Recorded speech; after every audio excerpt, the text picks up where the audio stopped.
We are live. Hi, everyone. Welcome to our PlanRVA Better Together webinar.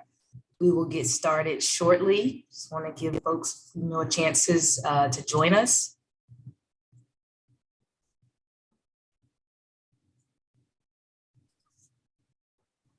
Very excited to have Kim Hines with us here today. Thank you for being here, Kim. Thank you. I'm excited to be here.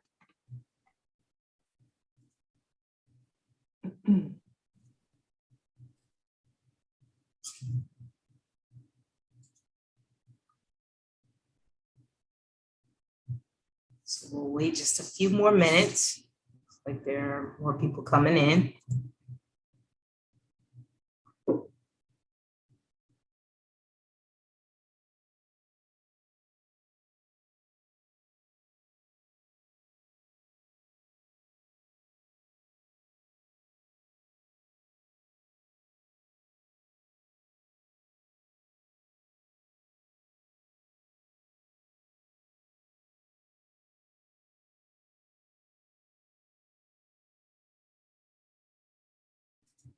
All right, so we will go ahead and get started. Welcome everyone. My name is Rashonda Lanier Jackson. I serve as the Community Engagement Manager at PlanRVA. So a little bit about PlanRVA. PlanRVA is where we come together to look ahead. Established in 1969, the Richmond Regional Planning District Commission, which we know as PlanRVA, has been the home of cooperation among the 9 jurisdictions of Central Virginia for more than 50 years. Today, we focus in areas of community development, emergency management, the environment, and transportation. We are the seer of the future, convener of our member jurisdictions, and the regional partners and creators of plans of action and shaper of Central Virginia's future. Tomorrow's solutions are born here. So welcome again. I have the pleasure of introducing Kimberly A. Hines, who serves as the Executive Director of the Central Virginia Waste Management Authority. Welcome, Kim. This is a position she has held for over 15 years. The CVWMA is a public service authority that implements solid waste management and recycling programs for 13 local governments in Central Virginia. Kim has served the organization for over 26 years, previously serving as the agency's Deputy Executive Director and Director of Administration and Finance. Kim currently serves on the board for Keep Virginia Beautiful as past chairman and on the Old Dominion chapter of the Solid Waste Association of North America, serving as treasurer. She is a certified public accountant and has a Bachelor of Business Administration degree from James Madison University. Go Dukes. So before jumping into the presentation, Kim, I first want to give our audience and myself an understanding of why you do this work. What about it keeps you up at night? Well, I guess to focus on the first question, why I do this, I didn't originally start out thinking I was going to be working in the trash business. As you mentioned in my bio, I'm a CPA, and so my background is finance and accounting, which is how I got my start here at CVWMA as their finance officer. And it just really with using CVWMA as kind of a stepping stone in my career. But once I got here and found the good work that CVWMA was doing, how we are making a difference in the environment, in the region, and the work to me is just very, very rewarding, and it has made working fun. So that's why I continue to do what I do. As far as what keeps me up at night, I have 3 daughters that certainly contribute to non-sleep here and there. But also I'm always looking for ways or pondering the question of, am I doing everything possible to help move the needle, help move us forward as a region, as a state, in the environment, and that sort of thing. So the wheels are constantly turning on what we can do differently and better to better our communities. Thanks, Kim. Thank you. Again, thank you to everyone for joining us today. Please feel free to add your questions in the chat or in the Q&A. Our team will be monitoring the chat for any issues or questions, and we'll have time near the end of the hour for questions from the audience. So without further ado, I'm going to turn it over to Kim so we can jump into the presentation. Okay, I'm going to go ahead and share my screen here.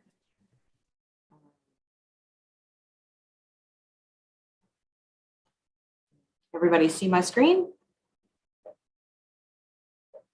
Yes, looks great, Kim. Okay, great. Well, good afternoon, everyone. Again, I'm happy to be here to talk about trash and more importantly, better managing what we throw away. Just a little bit about CVWMA. We are a public service authority that's formed under state law. We're considered a political subdivision of the state, not a state agency, but more like a local government. We were formed in 1990, so a little over 30 years ago. In the late 80s, the state began mandating that localities plan for where their waste was going to go and to recycle at least 25% of the waste generated within their boundaries by 1995. Those mandates came without funding from the state. So, and at the time, there was very little recycling infrastructure in place and not much planning for where our waste was going to go in the future. So our 13 localities came together to meet and achieve those goals collectively. So our service area spans 2,500 square miles and serves a population of 1.2 million people in urban, suburban, and rural communities. Our footprint is similar to PlanRVA with the exceptions that we extend down to the Tri-Cities area in Prince George County on the south side. We are governed by a 20-member board of directors that are appointed by councils and boards of supervisors of our member jurisdictions, and we are totally local government funded.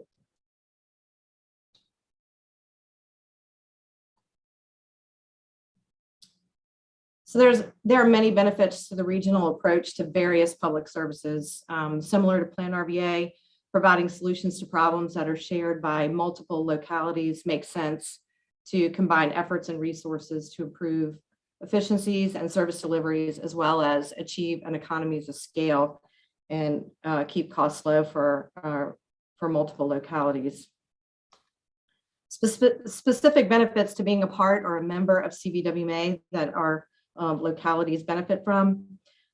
We take the burden off of the individual localities of developing, amending, updating, maintaining their own solid waste plan, which they're required to do, again, under the state mandate, and compiling and meeting the annual recycling rate required by the state, which I'll talk about both of those here in a minute briefly. And then on an everyday basis, we're providing programs to achieve the waste diversion goals of the state and our localities. Essentially, we serve as an extension of the staff of our local governments. I'm not going to spend a lot of time on this slide and talk about solid waste planning so much, but did want to mention that our region generates an estimated 1.1 million tons of discarded waste each year. The regional solid waste plan was developed with input from all 13 localities. It's for a 20-year rolling planning period and addresses the waste management hierarchy of waste reduction, reuse, recycling, resource recovery, and finally landfilling. But more importantly, includes our plans to meet the recycling mandates of the Commonwealth. Mentioned also the annual recycling rate. This is reported each year to the Department of Environmental Quality. It's a regional rate, so we do not calculate rates by individual localities. We get that question often. The state's mandated goal is 25% for our region, and as you can see, our regional rate has far exceeded the state's goal, and we contribute significantly to bringing up that overall state recycling rate, which is a compilation of all of the localities and solid waste planning units around the state. So what goes into the recycling rate? We measure trash and recycling by weight in tons, so it's not by volume. So as you can imagine, there are certain commodities that weigh more than others. The makeup of the recycling tons in our most recent rates consists mostly of yard waste, paper and cardboard, and metals.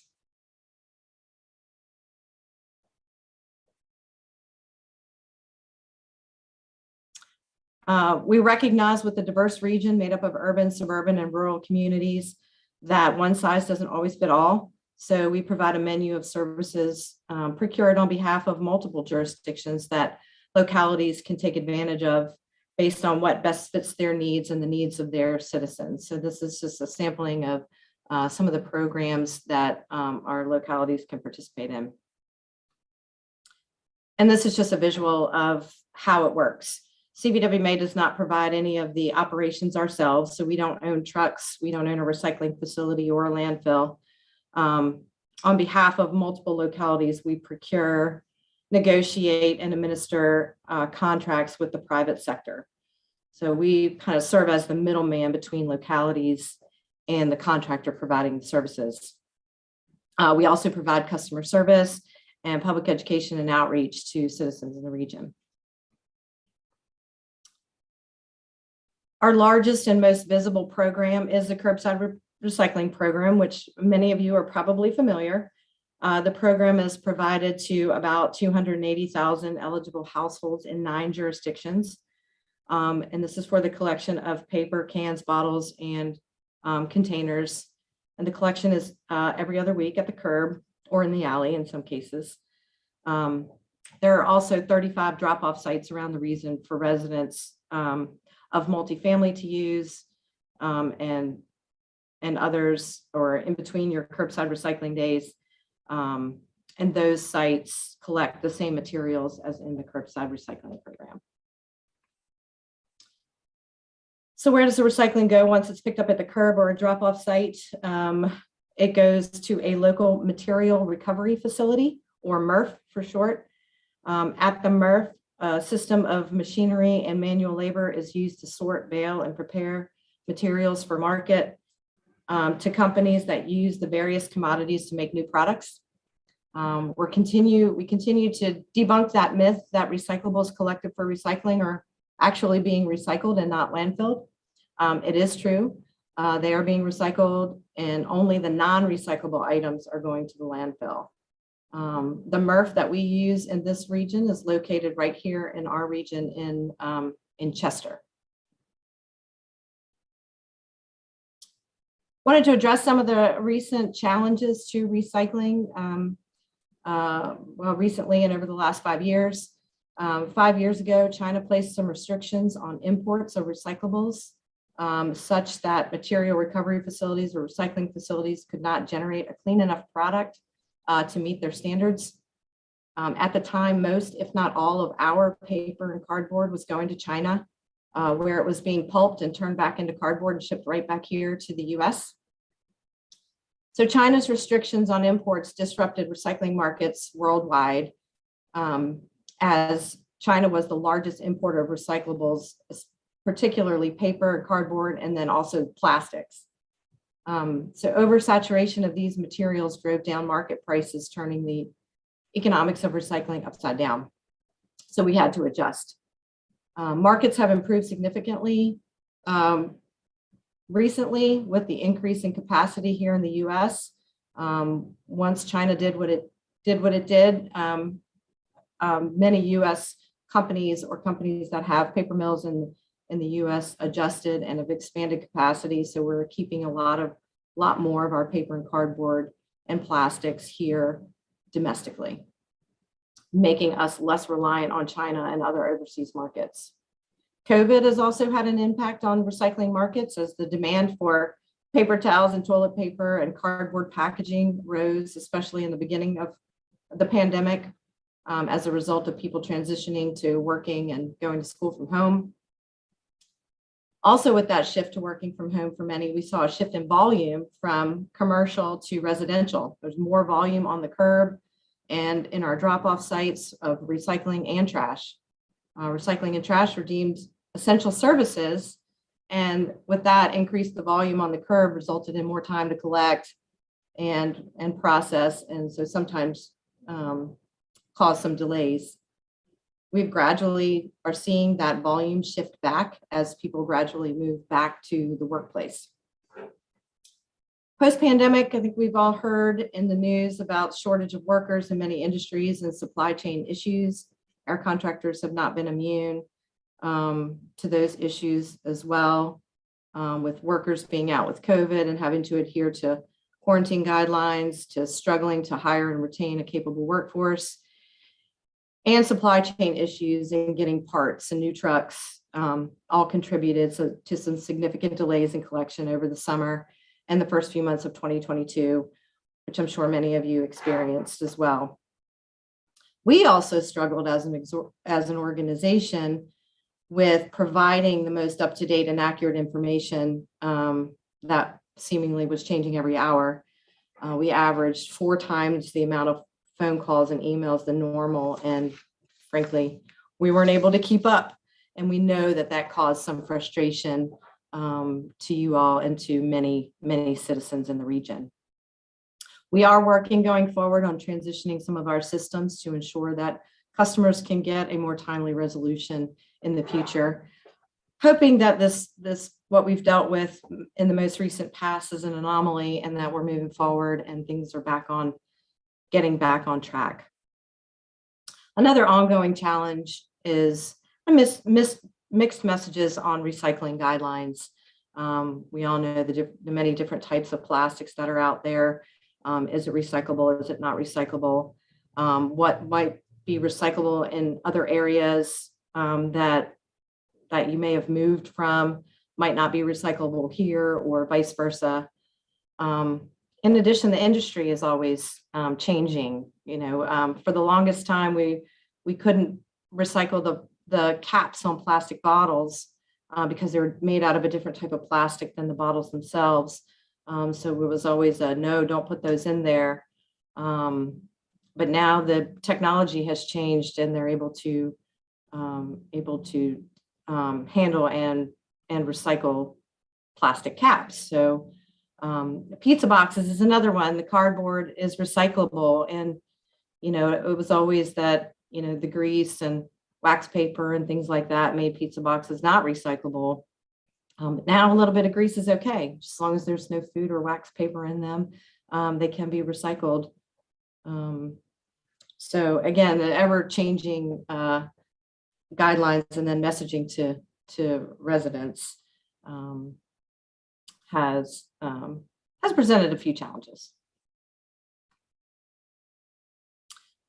Slide kind of goes back to the China restrictions and why it's important and why we have honed in on making sure that everyone is recycling correctly and knows the guidelines, knows what to do, what not to do, what to put in your bin, what not to put in your bin. So we spend a lot of time educating folks on recycling correctly. And the reason that it's so important is that the more items that get in the bin that are not recyclable in our program reduces the quality of the other recyclables, and thus, reduces that value of recyclables. Maximizing the value of our recyclables helps keep the costs low and balance the economics for our localities to continue to recycle. So what are we doing going forward? We have been working with our board and localities on strategically planning, not just for CVWMA as an organization, but for the future of our waste. The movement is toward a more circular economy, moving away from the linear model of taking resources, making a product, and then disposing of it in a landfill. So the concept of a circular economy is building long-term resilient systems, generating business and economic opportunities, and providing environmental and societal benefits. We certainly aren't here yet in Virginia, but establishing and having in place infrastructure and strong recycling programs will help position our region for the future.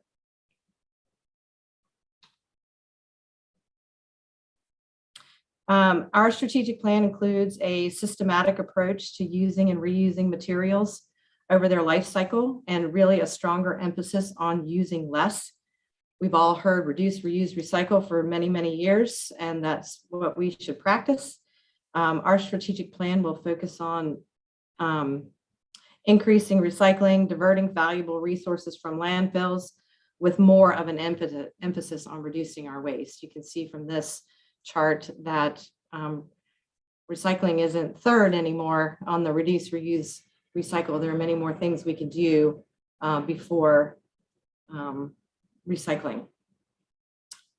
In addition, we'll be exploring alternatives for non-recyclable waste, increasing recycling access to multifamily units, and more activities such as composting that contribute more to a circular economy.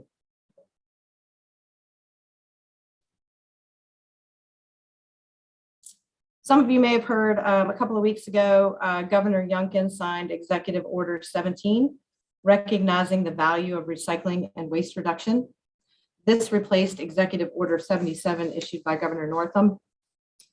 Northam's executive order eliminated the use of disposable plastic bags and single-use plastics in all state agencies and public universities. Northam's executive order also directed the Secretary of Natural and Historical Resources to develop recommendations for reducing waste and diverting waste from landfills through composting, reuse, and other strategies. Governor Youngkin's recent executive order removes the ban on plastic materials from use, but gives agencies and consumers the choice of products to use and encourages reusable and recyclable products. His executive order also includes attracting and encouraging recycling-related businesses to locate in the Commonwealth that can and will use our recyclables as feedstock in their operations. And his executive order also includes increasing food donation and composting as well. So similarly, both governors wanting to reduce our waste and encourage recycling, but with a little bit different approaches. The support for recycling and waste reduction from the top is critical to carrying out our mission of better managing our waste. So certainly appreciate any and all support for recycling and waste reduction.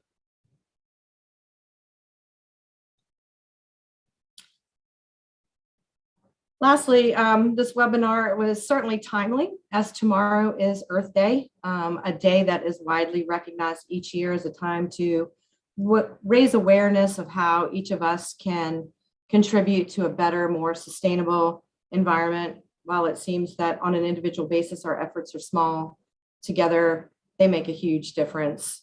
And that is clearly, I think, what CVWMA and PlanRVA are all about, combining resources and making a difference collectively and collaboratively. There are many events happening around the region, particularly this weekend in several of our member jurisdictions in celebration of Earth Day. So you can go to our website and find out how you can get involved in your locality, what events are going on. You can find out about recycling in your area and a number of other resources that you can use.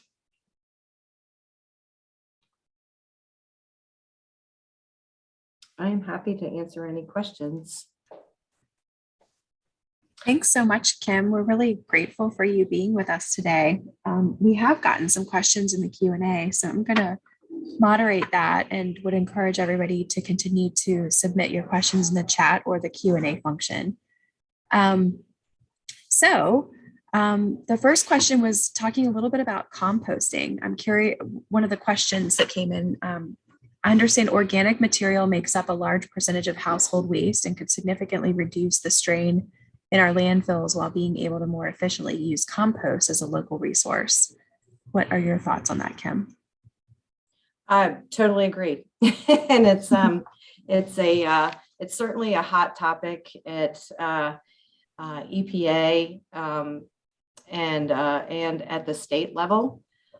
Currently working on the Waste Diversion and Recycling Task Force with the Department of Environmental Quality on making some recommendations regarding composting or organic waste, not just yard waste, but food waste, and what we can do with food waste.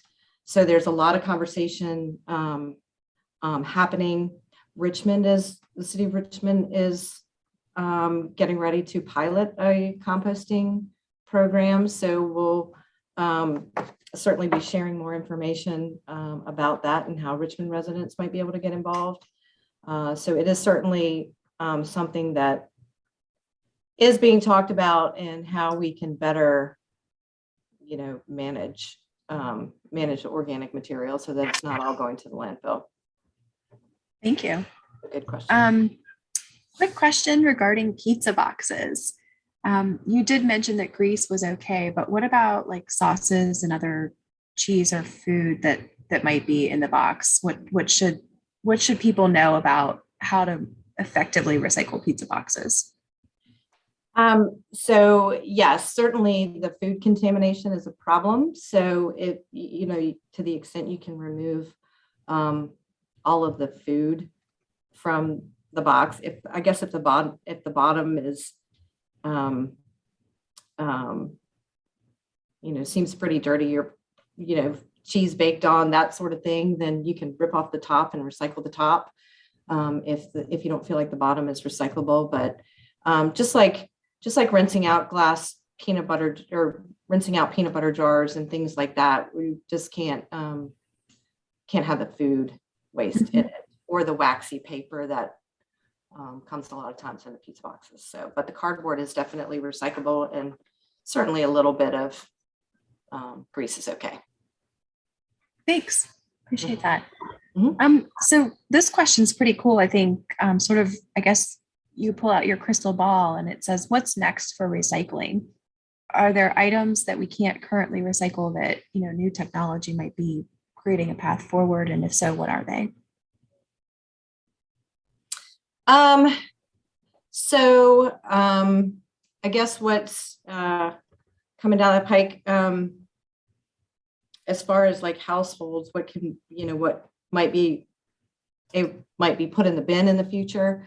I know one of the things that's been talked about a lot is styrofoam. Styrofoam is one of those items that does not get that we can't recycle in our program because there aren't viable economical markets for them. So working on market development will be important in the state on being able to increase various commodities, or adding commodities to our program to be able to recycle. So that's that's kind of what we're working on with the waste diversion and recycling task force as well, on attracting businesses here that can use our commodities as feedstock in their manufacturing operations. That will reduce transportation costs, and make recycling even more economical. Thanks for that. It's interesting, just as an observation, listening to you talk, it's like emerging technologies maybe create market for those, for these commodities. And then so it's not just like kind of one thing or the other. It's not just, there's got to be a viable product at the end of the day for the recycled matter. It's just interesting to think about. Right. And there's also, and just aside from recycled commodities, the things that have been, that can't be recycled, or that have traditionally not been able to be recycled.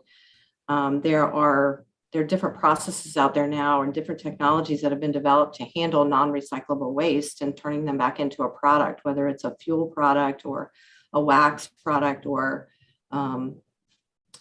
something like that. So there are a lot of emerging technologies and doing different things with just raw MSW, municipal solid waste. Thank you. Reading a bunch of questions in about different items. So I'm going to kind of tick through these, but one of our listeners was interested in knowing about specifically window envelopes and, maybe other office products and what's acceptable for recycling. I'm thinking also about, like, in our office, we have those big envelopes that might have like a metal fastener or something. Are those types of things recyclable? They typically are. To the extent you can remove those is better. but they do have figured out ways to deal with those. So you can put them in your recycling. Thank you. So back to contaminants for a moment, there was a question. Someone's curious about the actual process of identifying and removing the contaminants. How much of an effect does that contaminant, whether it be the peanut butter or the cheese or the grease, have, or how much has to be thrown away because of that? Like what I guess, what do we lose in the stream? Yeah, so our MRF, our recycling facility, tells us that about 15%, 10 to 15% of what comes in as recycling goes out to the landfill because it's not recyclable. It gets pulled out of the system because it's not recyclable. And, one of the biggest problems is plastic bags. And I know a lot of folks like to put their recyclables in a plastic bag and put that in their bin. If they come through like that, it doesn't get recycled. They're pulling those plastic bags, off the line, and just from a safety standpoint, aren't opening those bags and emptying out the recyclables. So certainly want all of your efforts to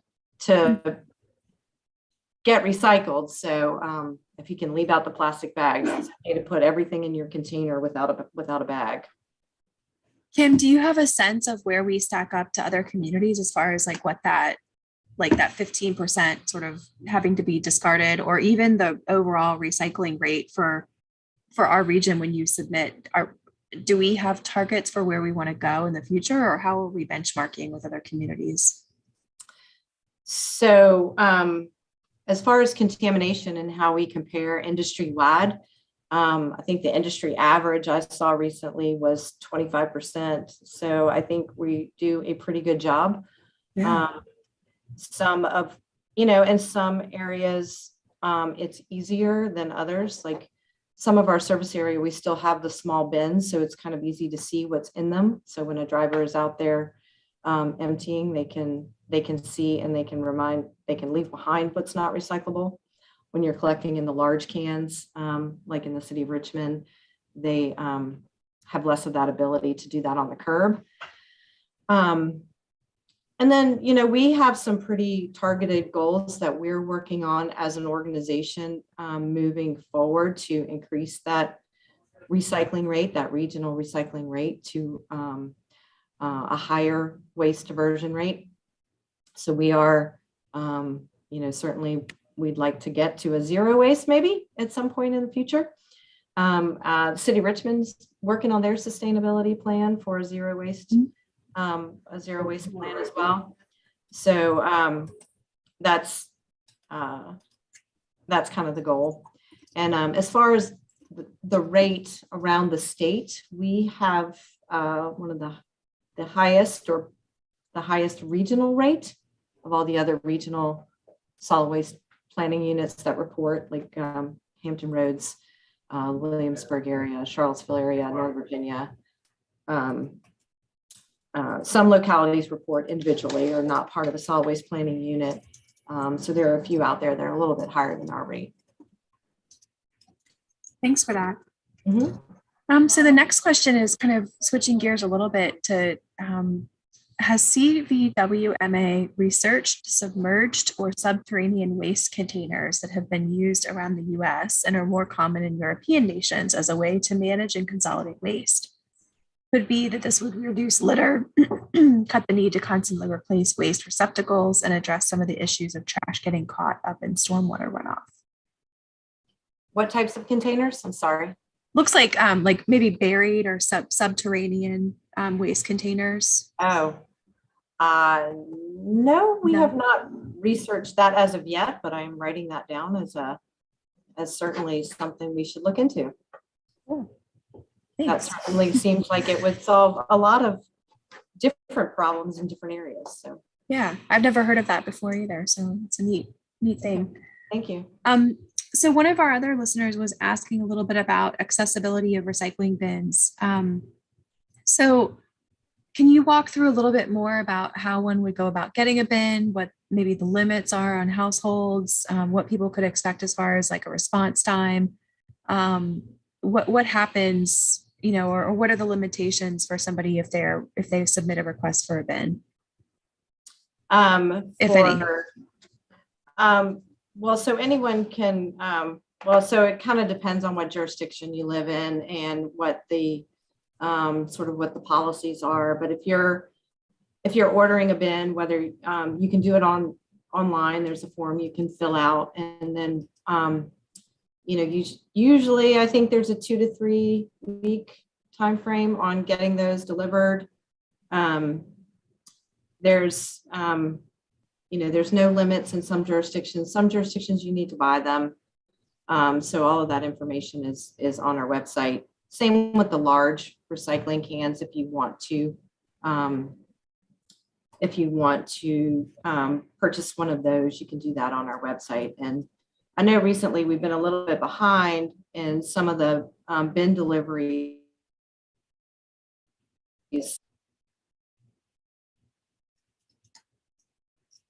And kind of some of that goes back, when oil prices are up, plastics prices go up too, because plastics are petroleum based. So there's been some challenges in getting in the product. So, but generally 2 to 3 weeks. And again, the limitations are going to vary by jurisdiction. Thanks for that. Mm-hmm. Do you have just an idea, like, is there any way to kind of track requests for new bins versus maybe new residents to the area? Or do you think some of the efforts that you do to get the word out, you see results and kind of, I want to get a bin. I just learned about this. Or how do you think about that in meeting those requests?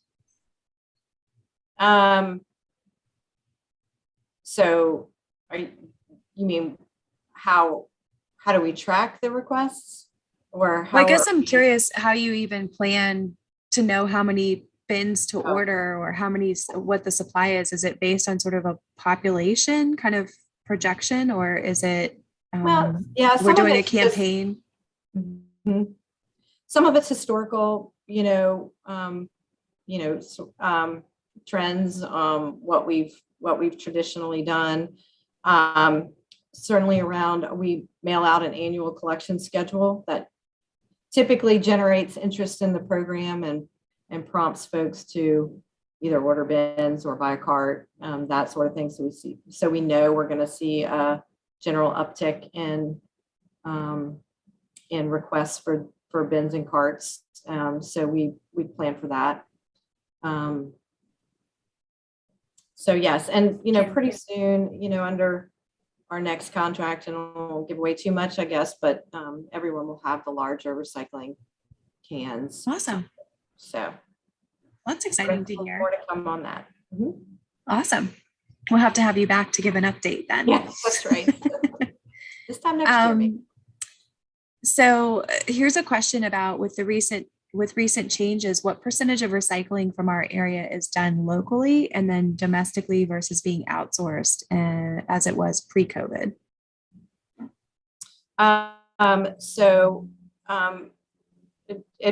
It varies by commodity. Most of the commodities stay here, either in the US or in North America.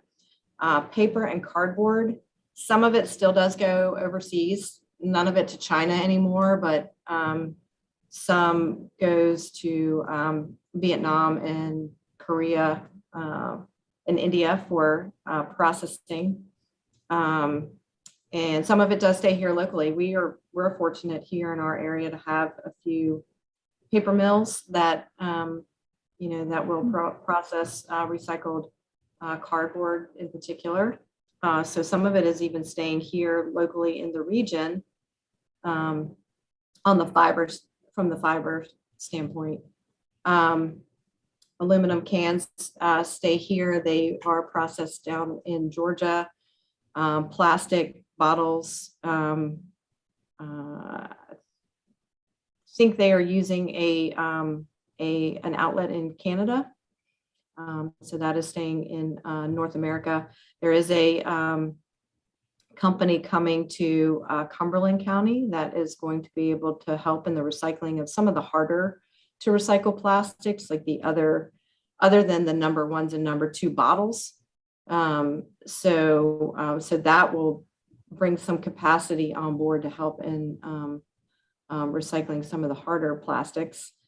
Glass is going to a company called Strategic Materials in Wilson, North Carolina, being processed back into glass products. So, and cartons. We do recycle cartons, the like orange juice containers and things like that to get recycled, and they stay here domestically as well, get recycled back into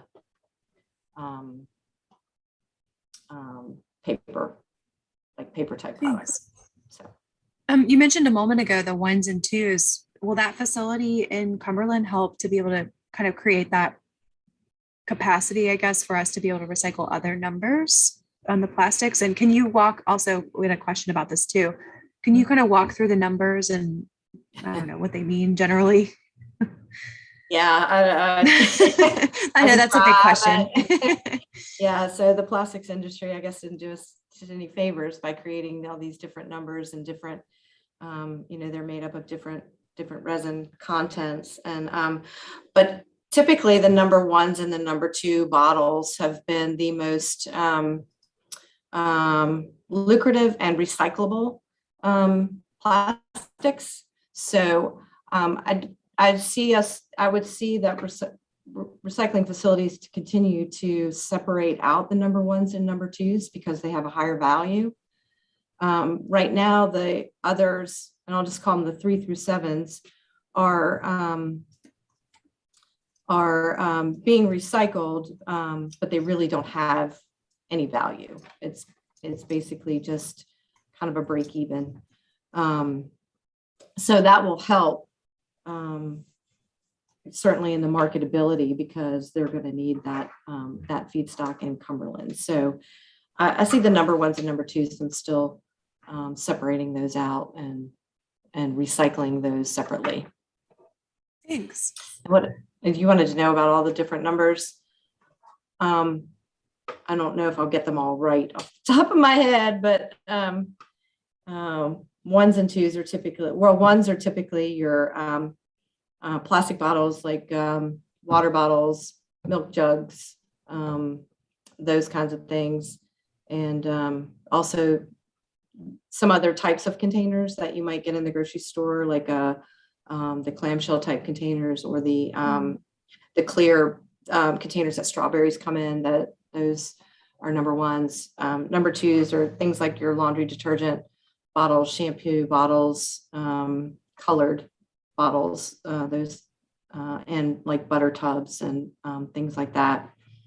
Number threes are very rare, and I think a lot of that is PVC, like PVC pipe type.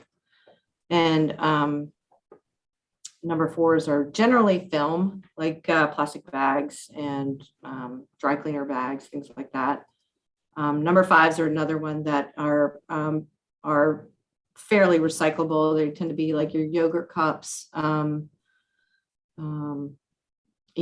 types of plastic containers, like food containers, things like that. Sixes, yeah. Anyway, okay. Yeah, no, I mean, it gives you an idea. I feel like it's helpful, I think, because sometimes, I don't know about others, but, when I'm in the grocery store, for example, I'm not sure that I'm always turning things over to see what numbers they are and thinking about the packaging when I'm buying. But that information, I think, is helpful to be more thoughtful, right, about what packaging are we buying from. And that goes back to that scale that you talked about how to be more intentional. Right, exactly. One of the other questions was asking about, back to that, particularly those products that are recycled locally. Are you aware of any examples of where a product might be generated here, then recycled locally, and converted into like a new product that's then available here? Like, do we have a full circle kind of story about recycling like that in our region that you're aware of? Off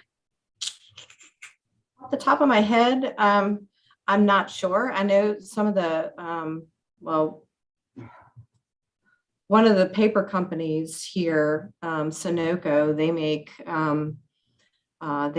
the the cores that go in, like the cardboard tubes that go in paper towels and toilet paper, and also in Pringles cans and things like that. So some of our cardboard does go to Sunoco that comes out of the recycling facilities. So that would be one that I can think of. Cardboard probably more than anything else, any of the other commodities. So cool. Yeah. And West Rock has a paper mill in West Point, and some of our cardboard is now going there as well, and kind of closing that pizza box loop, because West Rock did the study with Domino's on the recyclability of pizza boxes. And so I don't know whether any of our material is contributing to new pizza boxes or anything, but I know some of them is going there. And I will say, just from a personal awareness, one of a friend or colleague of mine that worked at West Rock was part of that project. And so it's exciting to think that those sort of literally worldwide changes were, really right happened here in Richmond. Yeah. So it's pretty cool to think about that type of innovation sort of at all different levels taking rise here. Right. It's really cool. So let's see, we've got another question here that says, I'm religious about rinsing containers from food and drink containers to shampoo bottles. So kudos to you. But most people I know don't take the time to do that, especially inside of bottles. What's the effect of not rinsing, or how is it identified, say, if that has a residue or kind of, that leftover product inside? Does it get discarded? No, it doesn't. And probably those that are processing those or processing this material could answer this better.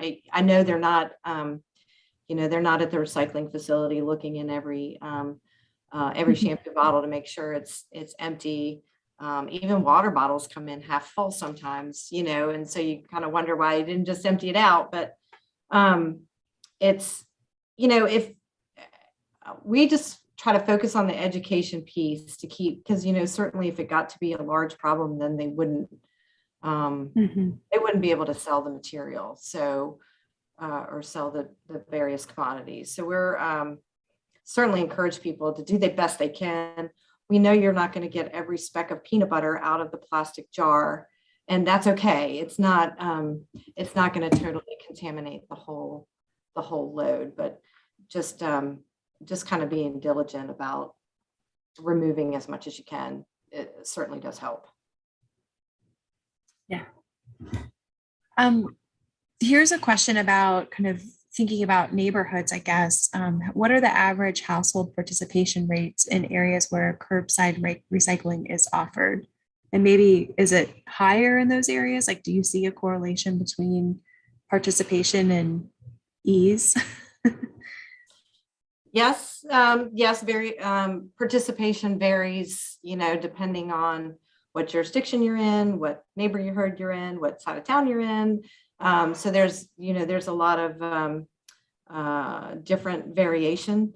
It also, we have some communities that have already gone to the large recycling carts, like in Richmond and the town of Ashland, and some in the Tri-Cities too. So certainly getting that large recycling cart provided boosts participation. It has increased volume from, going from a small bin to a large container. Obviously more is getting recycled. People are recycling more than they did with small bins. But then also as sort of prompts people, if everybody has the large container, to use it. So we certainly see higher participation rates in those areas that have the larger containers. Awesome. Thank you. It varies. There is information, there's statistics on our website. We have a data center on our website. You can go and look at our statistics that shares monthly set outs, and we call set outs our contractor counts each household that puts recycling on the curb on any given collection day. And so these are their averages over over the whole jurisdiction, and it isn't even the true picture of participation, because not everybody puts out every 2 weeks, or it doesn't account for vacant homes or people on vacation, things like that. Yeah, that's really cool. So you can find it. Kim, are businesses eligible to request bins online, or how does it work with kind of the commercial sector? So we work for our localities who are providing services to residents. So our programs are predominantly residential. We do have some resources, or can be a resource for businesses to get started on a recycling program. There are some small businesses that are, again, this just kind of depends on the locality, can participate in the residential program if they're a small business. But that would you just have to reach out to us, and we can try to help there. Awesome, thank you. Well, I promise I didn't come up with this question myself, but it was included in the questions that were submitted. And one person was asking, what opportunities might there be for partnership with PlanRVA? So I think, there's always probably more opportunity that we could be doing to do things together, but not to put you on the spot, but any ideas where we could be better supporters of CVWMA? I think we can probably better support each other on various initiatives as well. And certainly, yes, I mean, I guess just in sharing the information, helping us, get some of the information out, the questions that most frequently asked questions, things like that, and sharing, what's coming down the pike and helping us. We only have but so many followers on Facebook and Instagram. I think we can support each other there. And then, certainly, Martha, I would love to get together and talk about how we can better manage our waste and help support some of the projects that you're working on too. That's awesome. That's really exciting. Well, I think I'm getting the signal that we are almost out of time, but I did want to, I love this question that came in kind of early, but I've been holding it. If you could tell one thing to everyone in Virginia about recycling, what would it be? Maybe about a myth, best practices, or what people can do to help CVWMA?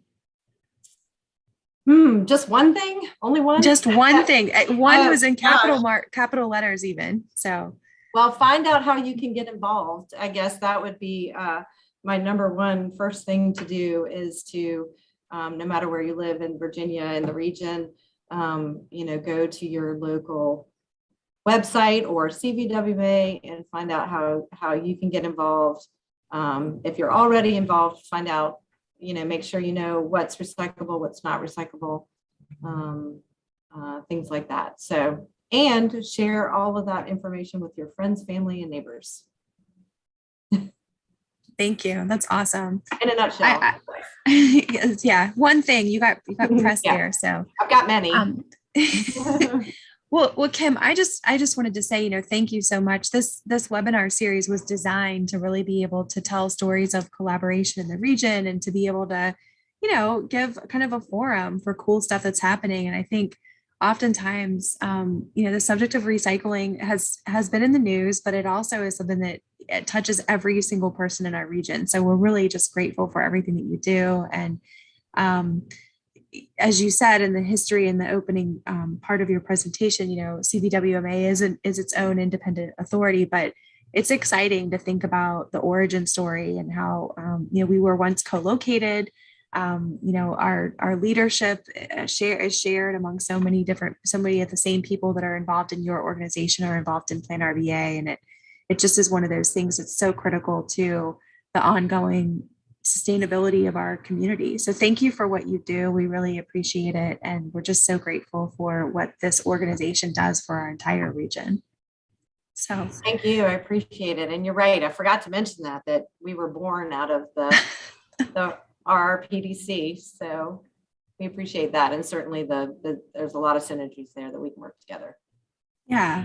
Well, thanks so much for joining us today. This session was recorded and it can be available to share out on YouTube. I know we'll be doing that and sharing it with our stakeholders and partners, and I hope you'll feel the same. I think the team is going to give us a little bit of a heads up about what's to come next month, but we're just so grateful for you, and thanks so much for being with us today. Kim, that was awesome. And Martha, thanks so much for helping to moderate that. We have a lot of staff who care a lot about recycling and waste management. I mean, so much so, just special shout out to Ken, who takes our recycling from the office and takes it to a place near his home. I mean, it's just commendable. And so to everyone here, we hope you enjoyed our webinar today. There are so many great things happening in the Richmond region.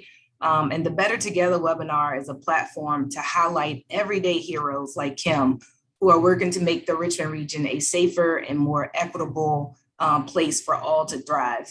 A few announcements that we wanted to share with you today is that Earth Day, like Kim shared, is tomorrow, April 22nd. PlanRVA will be volunteering with Keep Virginia Cozy on Sunday, April 24th at noon. Come meet us at Belle Isle. We'd love to have you. This Saturday is the UCROPS Monument 10K. PlanRVA has a team. Come out and cheer us on. Bring your family, open to the public. Next Saturday on April 30th, PlanRVA will be participating in the first Native Plant Festival, and that will be at Dory Park. Come stop by our table and grab some PlanRVA swag. We also have an upcoming Better Together webinar on May 19th at 2 p.m. Our special guest will be Porter, Virginia. And then just a reminder that the Central Virginia Transportation Authority wants to hear from you. So regional leaders plan on making funding decisions to commit $276.4 million towards improving the bike, pedestrian, bridge, and highway infrastructure across the region for 4 years. So we really want your feedback. You can provide that by visiting our website. We'd love for you to stay connected by following us on Facebook, LinkedIn, Twitter, YouTube. And as the African proverb goes, if you want to go fast, go alone. But if you want to go far, go together. And at PlanRVA, we believe that we are better together. See you next time.